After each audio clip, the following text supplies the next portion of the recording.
guys, Zach here, and welcome back to another action figure review, and today we'll be taking a look at the Lost World Jurassic Park Thrasher T.rex. Now, this is supposed to be the female Tyrannosaurus from the Lost World, and a lot of people consider this figure to be one of the best in the whole toy line for the Lost World, and to be honest, don't get me wrong, I love this figure, I love it to death. This figure is great, but at the same time, I think it's a little bit overrated, so yeah.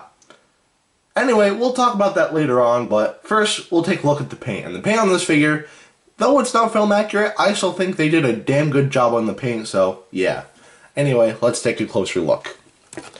So for most of the body, we have this kind of like swampish green. I don't know what you'd call that, but yeah, we have this dirty shade of green right here. And it turns into a more darker shade of green when we go up top here. And then there are also these like blackish, grayish stripes going down the neck right here and on the leg there too, as well as the tail. Underneath, the figure is painted white, and to me, it looks a little lazy. I mean, mine is used, so mine, like, if I got mine in better condition, then like the paint would just like look much worse than this, because unlike the actual figure itself, it just feels like they just took like a white paintbrush and just like, dipped this thing in that and called it a day, which is a little lazy in my opinion, not gonna lie. But anyway, moving to the head right here, we can see that the eye is painted yellow with a black pupil in the middle with a little white dot to indicate shine right there, so yeah. Anyway, moving on to the teeth, they are this dirty white color, which looks nice. And if we go into the mouth, the tongue is painted a pinkish color, as well as the membrane here, the bottom jaw, and the roof of the mouth. It would have been nice if the gums and all that were painted like a glossy color, in my opinion, but to be honest, I'm still happy with what we got here, so yeah. Anyway, the toe claws are painted black, and what's really cool is that they actually painted the finger claws as well. Because usually with Jurassic Park figures, they don't really paint the finger claws, but here they actually did, which is really cool. And there are only 3 figures, in terms of T-Rexes anyway, that I can think of that they actually painted the finger claws for.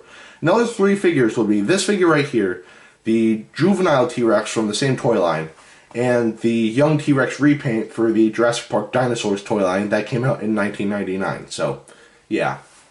Anyway, that is it for the paint, and it's not movie accurate, I will admit, but the paint is still good nonetheless.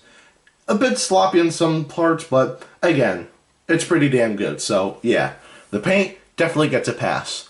Now we'll take a look at the articulation on this figure, and the articulation on this figure is alright. The arms can move 360. The legs would be able to, but the arms kind of get in the way, so yeah. If we press down the tongue here, then this figure would chomp down, which is really cool. And you can do it over and over and over again. Just don't do it too much, because you might break this thing, so yeah. There is a bend in the wire here, or there's a bend in, like, a wire in the tail here, that's what I'm trying to say. So you can pose the tail however you want, which is cool. Mine's broken because at the base it kind of snapped off, but whatever.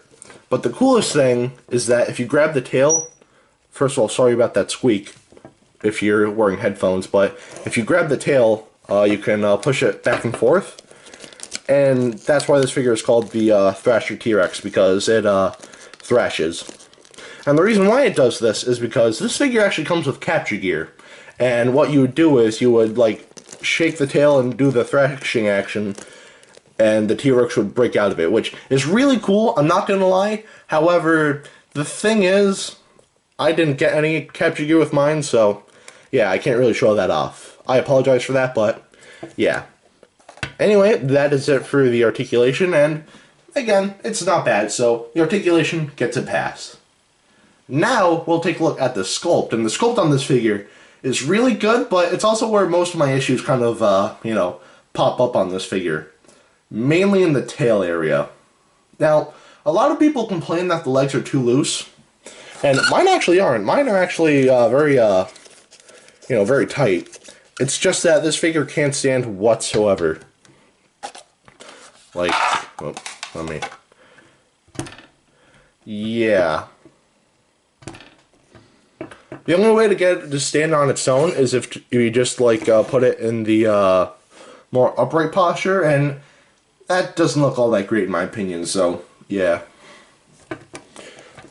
And that is why I have this half of a bottle right here, just to keep it from falling over, so yeah. And the other thing I don't really like is that, you know, the reason why it keeps falling over is because the tail is a little bit too short.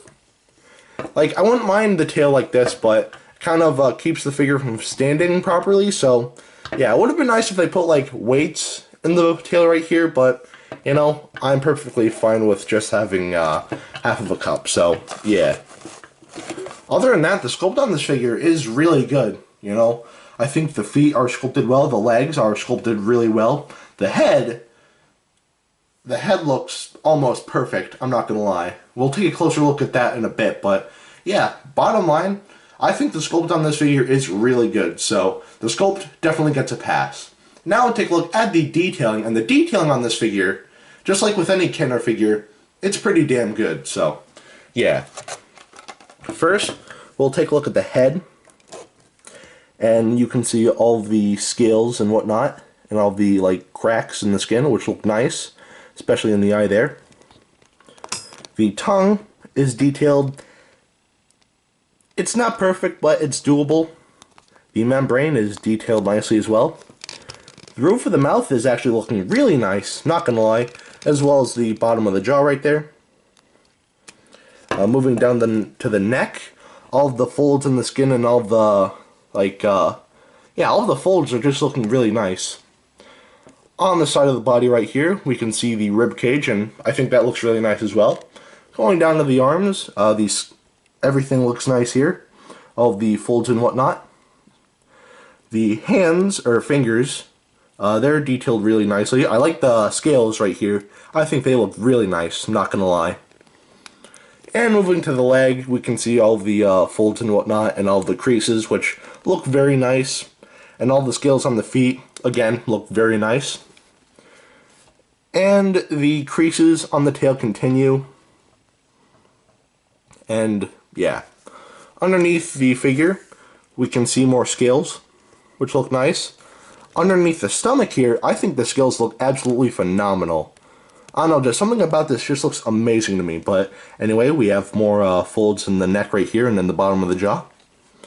And underneath the feet right here, they are detailed as well. So, yeah. Anyway, that is it for the detailing. And again, the detailing is phenomenal on this figure. So, yeah. The detailing definitely gets a pass. Should you get this figure? Though I think it's a little overrated, I definitely suggest that you get this figure, especially if you have the Bull T-Rex, but I'll cover that figure next time. So, yeah. If you want to know how much this figure is, I've seen $76, and then I've seen $150, so, yeah. This figure isn't cheap. Like, if you want all the accessories, you're going to have to pay a lot of money. If you're just looking to get this figure all on its own, then again, you're probably going to have to look around, because it's still probably expensive too. And if you're looking for this figure in the box, yeah, you're going to have to pay hundreds of dollars. And something I forgot to point out on this figure is that the rubber in the head is actually really weak, and that's why there is a rip right here. So mine isn't in the best of conditions. Also, I forgot to point out the JP logo. This is JP29, Site B. And, yeah. Just something I forgot to point out. And I actually got this figure for free. I actually got this figure back in 2014. My friend's mom's boyfriend at the time actually gave this to me, which was really cool of him. And if you're watching this video, thank you very much for this again. And, yeah. Bottom line, I think you should definitely pick up this figure. And if you want to know how big it is, here she is next to Dr. Billy Grant. Alright, now that is it for today. Have a great rest of your week, and I will see you in the next video. Peace, Zach out.